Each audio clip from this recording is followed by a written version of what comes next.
Chapter 12: The Penthouse and Rooftop: Tax Strategies. Poor people work hard for their money. Rich people have their money work hard for them. T. Harvard Ecker.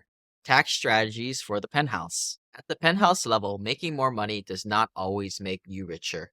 Paul, the doctor, who made $700,000 a year as a doctor and investor, reached a point where making more money made him poorer. Beyond $350,000 a year in adjusted gross income, the tax rate is 50%.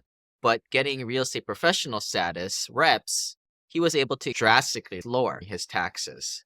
When you reach the penthouse level of the wealth elevator, your tax conversation turns even more defensive. Many of my clients who are first generation millionaires do reach the penthouse at $10 million in assets and even rooftop level at $50 million and beyond. At this stage, your actions are less about acquiring more cash flow and more about mitigating taxes. Even if you are at floor 1, 2, or 3, it's important to discover what's possible in your lifetime.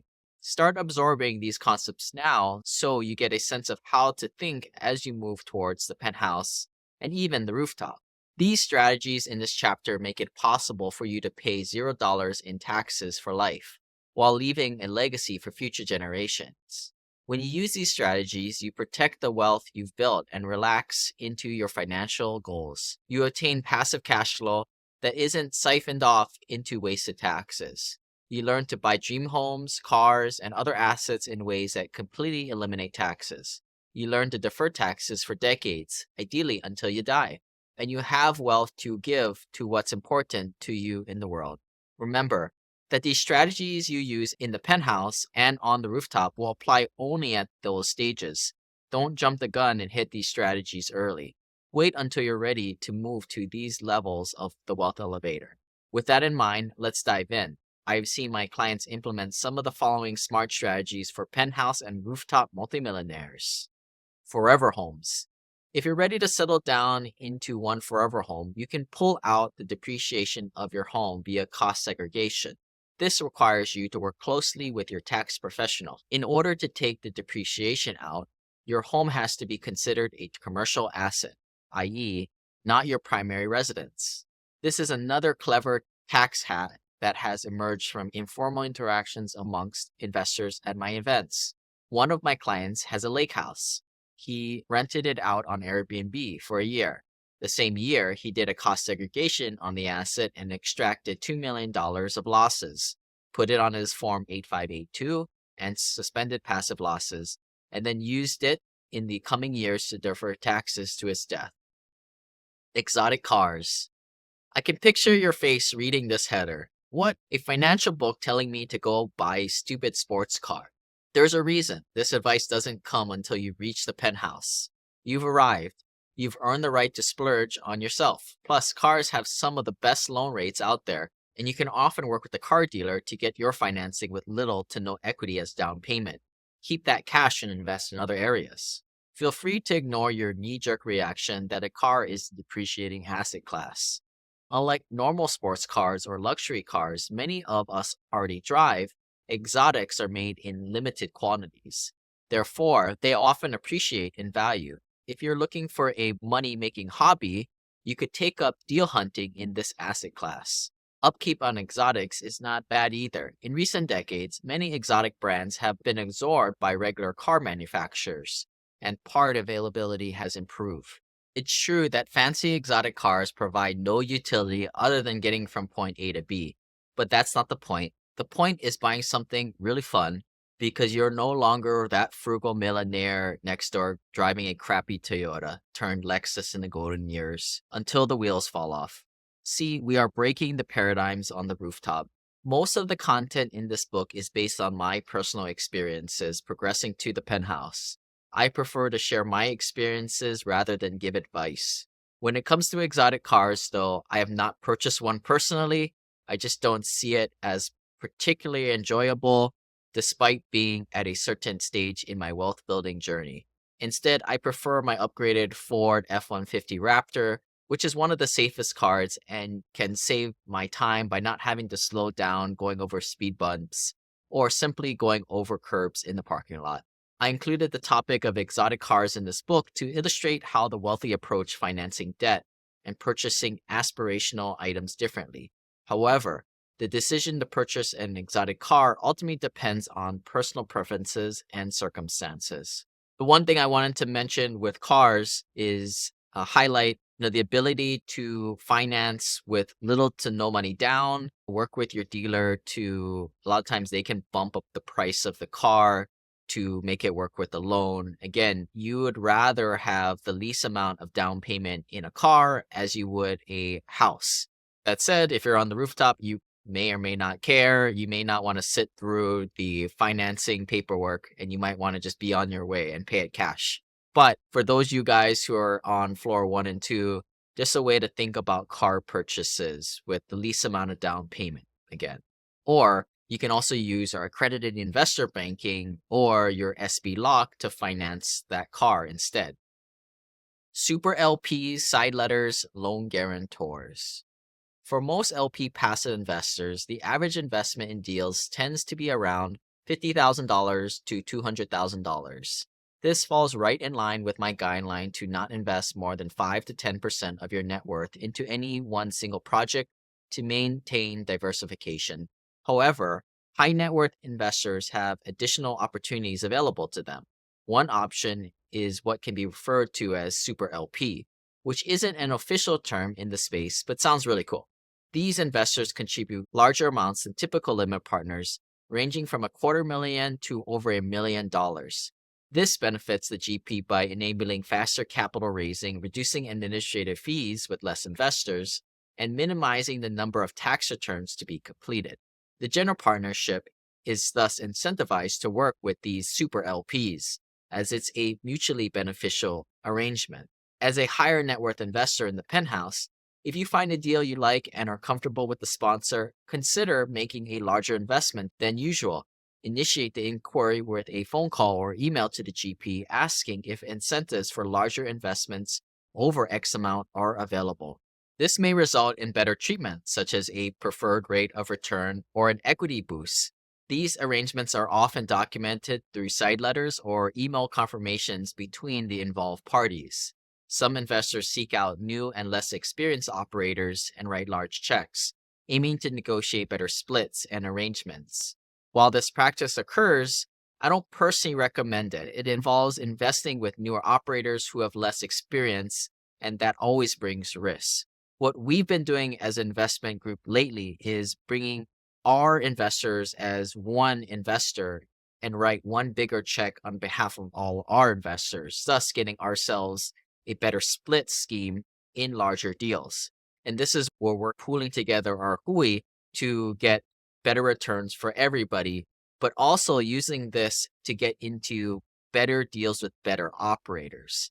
Again, the really good deals out there aren't really accepting little small investors at under $50,000, $100,000 a piece. The deals that I'd like to get into are on the family office type of level, where people who are coming into those deals, the individual investors, are writing $1-2 million checks at least. So if we can collate our investor group together and write a $3 million check to get into that deal, that's a great opportunity to get into higher quality deals. Key principals, KPs, or loan guarantors. Another tactic employed by larger net worth investors in syndications is to become a key principal, KP, or loan guarantor on a project. In real estate ventures involving bank loans, there are qualifications to meet in order to obtain the loan. One of those is that the combined net worth of the individuals must be equal to or greater than the loan amount. Typically, a key principal group within the general partnership signs their names as recourse or non-recourse guarantors. If you trust the individuals involved, it may not be a bad idea to sign your name as a key principal and receive a share of the general partnership in the process. However, it is not recommended to engage in this strategy with newer operators, especially if their combined net worth is below the $30 million threshold. Think about it. If the GP's track record and success is legitimate, why is their personal net worth so low? Earnest money for syndications. High net worth investors have another option to participate in real estate syndications by providing earnest money. Similar to home purchases, earnest money is a deposit made when submitting an offer. This concept applies to commercial real estate as well. However, there can be more risks involved in retrieving the money if certain conditions in the purchase and sale contract are not met. In competitive markets, the GP may need to put in significant amounts, such as $500,000 or a few $1,000,000, to make their offer stand out and have a higher chance of acceptance. Typically, they need to waive contingencies like financing and inspections. If the project does not proceed and close, the earnest money becomes at risk. For newer GPs who lack substantial net worth and liquidity to provide earnest money, high net worth investors may see an opportunity to offer short-term funding in exchange for a small percentage of the general partnership. The specific percentage can range even higher than for a KP, loan guarantor, because it is widely contingent on the GP's need. Initially, this strategy may seem riskier compared to being a KP or loan guarantor. However, one can mitigate risk by understanding how the general partners plan to close the deal on time and where they would source additional funds to fulfill the earnest money commitment if needed. It's important to note that when putting up earnest money, the risk is limited to the amount deposited and the 1 to 3 month period where things are up in the air, where the deal hasn't closed. In contrast, being a KP or loan guarantor exposes one's entire net worth to potential deficiency judgments in case of project failure for the life of the project, which could be 1 to 10 years. Roths and non-Roths. Qualified retirement plans come in two types, Roth and non-Roths. Most people prefer the Roths. The general consensus is that taxes will go up in the future, so it's better to pay taxes now to avoid that higher tax rate in the future. One strategy, called the backdoor Roth IRA, is to take non-Roth QRP money and push it into the Roth side in the years your AGI is particularly low. In other words, have your assets in your non-Roth accounts converted to your Roth accounts in those years. Pay the taxes in years where your AGI, where your adjusted gross income is lower. And then, to add an even more advanced tactic, have those assets reevaluated at a lower amount while making the conversion. Say you buy a piece of land for $250,000 in a non-Roth QRP, for example, a slow 401k. You then develop the land. While it's tied up in the development process, it's worth less. In theory, you get an appraisal done in that window by a licensed third party to validate a lower value. Now they value the land and in progress at, say, $100,000. Now you convert the non-Roth QRP that converts that $100,000 asset into a Roth and pay the taxes on $100,000 instead of $250,000.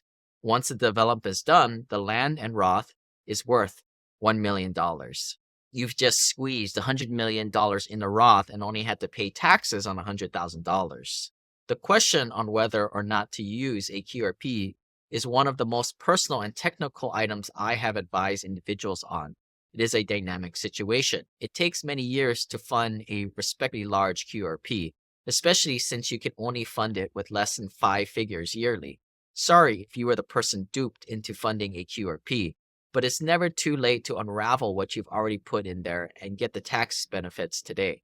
At the same time, if you are a handful of years away from government-mandated so-called retirement age, it might make sense to hold out and avoid the small 10% early withdrawal penalty by staying the course. Your tax strategies. I'm happy to offer a gift conversation about which tax strategies will support your financial goals via the form at thewealthelevator.com/club, and let's book your onboarding call. 50 to 100 million and beyond. We haven't yet talked about one level of the elevator. When you reach a certain level of institutional wealth, you climb to the roof and get into the waiting helicopter. It can take you anywhere. A private island, private planes, a mansion in the sky, a compound in the desert. That's because at this stage you have a net worth of 50 million to 100 million or more. This might seem enticing, but I'm going to be very honest with you.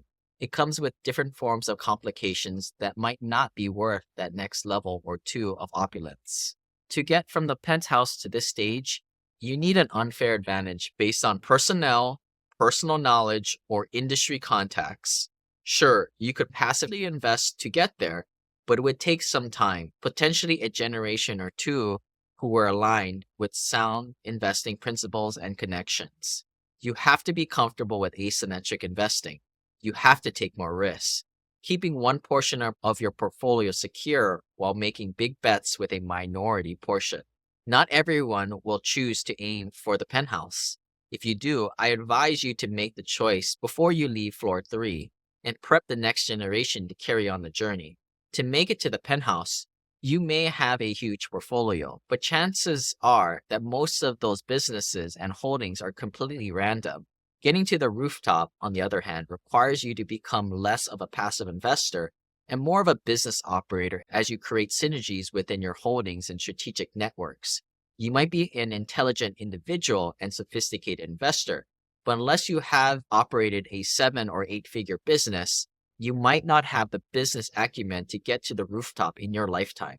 Here are some strategies specifically for ultra high net worth folks. Investments with institutional operators. For full transparency, our firm has done over $2.1 billion in assets, 10,000 plus rental units in over 65 individual projects, and we are still considered a non-institutional firm. That is the way I prefer to keep things. I like to keep a cohesive private investor group, get to know our clients personally, and share in those milestone wins along the way. But as my team grows, so does our overhead. I tell investors at some point our group will grow large enough that we won't be offering the GP LP splits they're used to now. Why? All businesses get to a point where the principals or owners capitalize on the reputation they have created and turn into an institution, or on rare occasions, close up shop. When that happens, investors may have to seek out a younger, hungrier, smaller track record operator. My seasoned investors know that every time you have to hunt for a new operator, you risk finding a bad apple and introduce the element of counterparty risk, like some unethical operator running off with your money. If you have relationships with other passive investors, you don't necessarily have to start from scratch to rekindle deal flow. Those on the rooftop don't care about doubling their money in 5 years. They don't need to take risks. That's when larger institutional investments start to make sense. Sure, you lose money on the middleman or paying for expensive overhead that a company might have, but you get better reliability when you are not working with an inexperienced operator. That said, investors who have yet to make the penthouse stage need to find middle market operators like us. The whole do I bet on the horse or do I bet on the jockey, with the jockey being the operator or the syndicator and the horse is the deal. Most accredited investors aren't able to underwrite the numbers, right? Can't do that. They're not professional underwriters. They don't even have access to the CoStar or Yardi data. So I think that's why a lot of that advice says don't look at the horse, the deal. Just go look at the people, bet on the jockey. But I would put my spin on this. There's different types of operators. There's a spectrum. There's institutional type of operators where they're very large companies. They run billions and billions of dollars of assets. They're very reputable. They're very secure, but their splits and fees aren't going to be a place where it's very good for passive investors. You're not going to double your money in 5 years. It's going to be like doubling your money in 10 years. Pretty low returns. And a lot of these people, you're not going to be able to get into their deal because they want people to write $1 million, $5 million checks.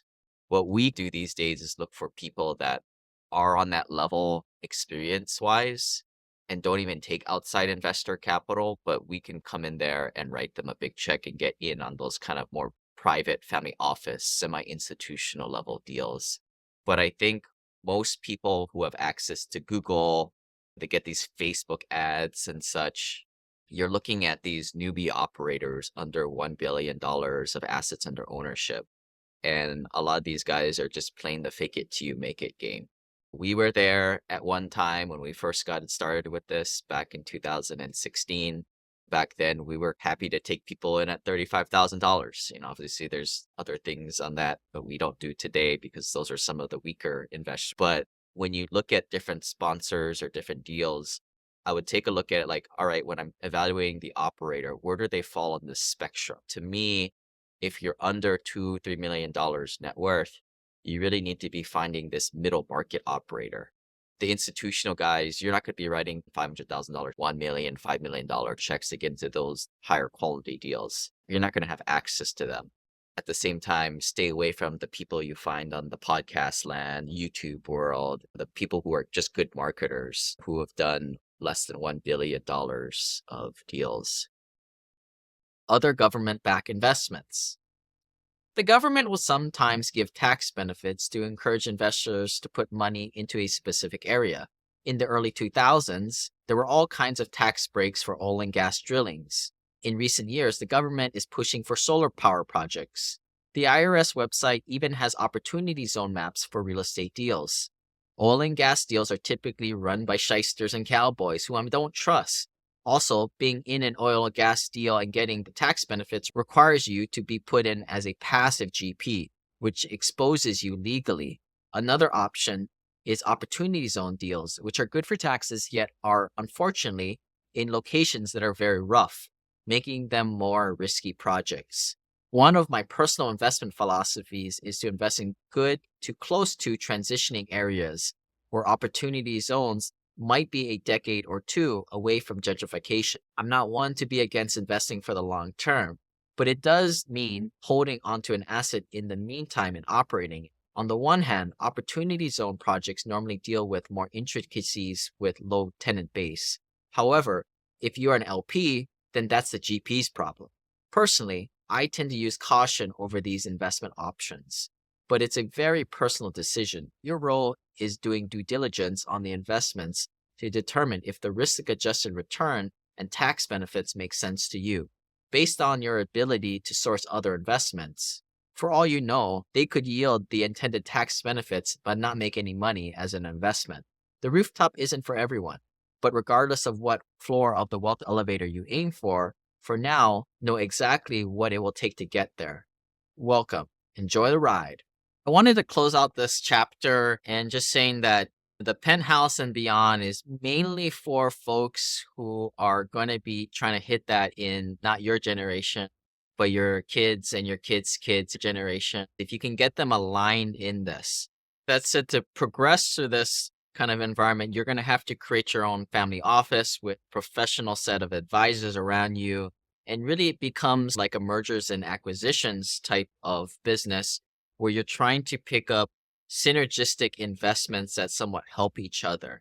Now, if you're just a passive investor getting up to 5-10 million, you may or may not have the business acumen to get to that level. For business owners who grew to $1 million to $10 million of revenue, I think that you have the acumen and the connections to kind of take it to that next level. But it's going to take some sort of transformation or pivot from your original business.